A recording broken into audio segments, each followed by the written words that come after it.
Hai guys, welcome back to Adin X File.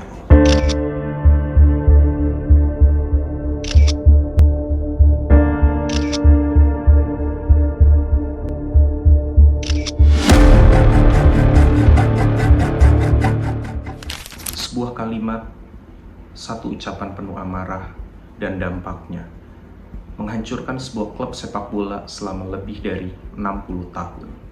Ini bukan cerita fiksi, ini nyata. Inilah kutukan Bela Goodman, kisah balas dendam pelatih jenius yang dipercaya membuat Benfica tak pernah lagi bisa berjaya di Eropa. Siapa itu Bela Goodman? Bela Goodman lahir di Budapest, Hungaria pada tahun 1899. Ia dibesarkan dalam keluarga Yahudi dan menjalani masa muda yang cukup keras, termasuk selamat dari kamp konsentrasi Nazi pada saat Perang Dunia Kedua. Sebelum menjadi seorang pelatih, Goodman adalah seorang pesepak bola profesional. Tapi justru sebagai pelatihlah nama dari Goodman ini mulai dikenal. Ia dikenal sebagai sosok taktis, revolusioner, dan juga sedikit eksentrik. Goodman adalah pelatih yang percaya bahwa tim harus berubah sebelum mencapai titik kejenuhan. Ia jarang tinggal di satu klub lebih dari 2 musim. Karirnya berkeliling dunia, mulai dari Austria, Italia, Argentina, Brazil, Hungaria, dan akhirnya Portugal. Aku seperti bedak tabur, katanya suatu kali. Aku tidak tinggal di satu tempat terlalu lama. Pada tahun 1959, Goodman bergabung dengan klub asal Portugal, SL Benfica. Dan dalam waktu singkat, ia merombak total sistem taktik tim, termasuk mengorbitkan talenta muda seperti Eusebio dan mengubah Benfica dari klub lokal Portugal menjadi klub raksasa di Eropa. Di bawah Bela Goodman sendiri, Benfica berhasil menjuarai European Cup atau sekarang lebih dikenal dengan Liga Champions secara 2 kali secara berturut-turut.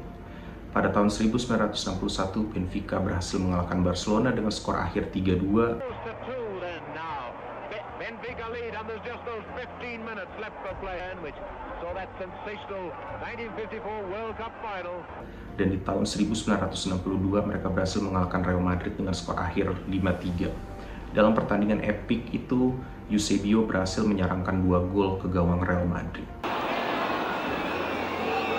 Comandados por um improvisado chefe de claque, agitando freneticamente uma bandeira do Benfica. Pada titik ini, Benfica menjadi simbol kebanggaan dari masyarakat Portugal. Tapi di balik layar terjadi konflik yang sangat panas. Setelah gelar kedua, Goodman meminta kenaikan gaji karena ia merasa sudah memberikan segalanya untuk klub dan layak mendapatkan bentuk apresiasi. Tapi manajemen Benfica menolak mentah-mentah permintaan Goodman tersebut. Goodman pun menjadi marah besar. Lalu ia memutuskan untuk mengundurkan diri dari Benfica. Sebelum ia pergi, ia melemparkan kalimat yang akan mengubah sejarah klub untuk selamanya. Benfica tidak akan pernah menjuarai kompetisi Eropa lagi dalam waktu 100 tahun ke depan. Sejak kalimat itu terucap, Benfica seperti dikutuk. Mereka terus lolos ke final kompetisi Eropa, namun selalu berakhir dengan kekalahan. Berikut adalah 8 final Eropa yang Benfica lalui, namun semuanya berakhir dengan kekalahan yang cukup tragis. Pada tahun 1963 mereka kalah dari AC Milan. Pada tahun 1965 mereka kalah dari Inter Milan. Pada tahun 1968 mereka kalah dari Manchester United. Pada tahun 1983 mereka kalah dari Anderlecht. Pada tahun 1988 mereka kalah dari PSV Eindhoven. Pada tahun 1990 mereka kalah dari AC Milan lagi. Pada tahun 2013 mereka kalah dari Chelsea, dan pada tahun 2014 mereka kalah dari Sevilla. Bahkan ketika mereka bermain bagus sekalipun, Benfica seolah selalu sial di saat yang paling menentukan. Pemain cedera, kartu merah, penalti gagal, hingga gol di detik terakhir. Semuanya terasa seperti permainan takdir. Kutukan ini bukan cuma angka. Ia menanamkan ketakutan kolektif di hati klub, pemain, dan fans. Setiap kali Benfica lolos ke semifinal ataupun final, media selalu mengingatkan tentang kutukan Bela Gutmann yang belum berakhir. Tahun 1990 menjelang final lawan AC Milan, sang bintang dan juga sang legenda klub Eusebio mengunjungi makam Bela Gutmann di Wina.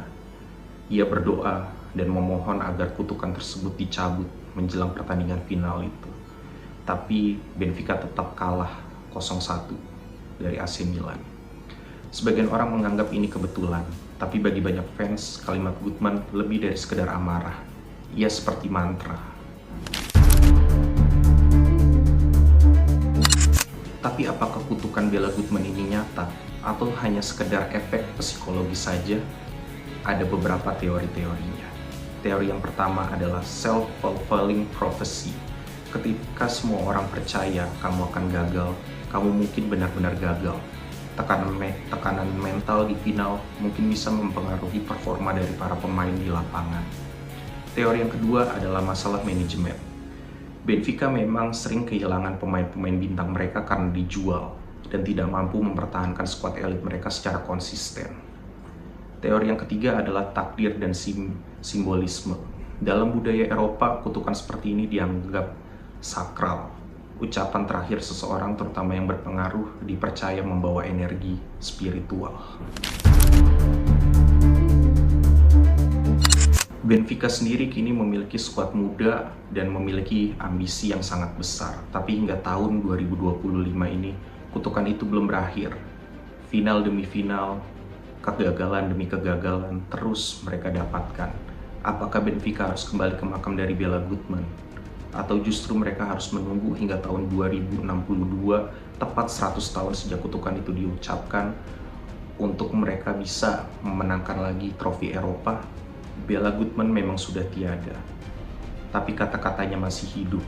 Mungkin ini bukan sekedar kutukan, tapi pelajaran tentang bagaimana perlakuan terhadap seseorang bisa meninggalkan jejak panjang di dalam sejarah. Apakah kamu percaya dengan kutukan ini? Atau menurutmu ini hanya mitos yang dibesar-besarkan? Tulis pendapatmu di kolom komentar di bawah. Dan jangan lupa like, comment, share, and subscribe supaya kalian tidak ketinggalan untuk video-video terbaru lainnya dari channel ini. So, gua Adin and see you on the next video.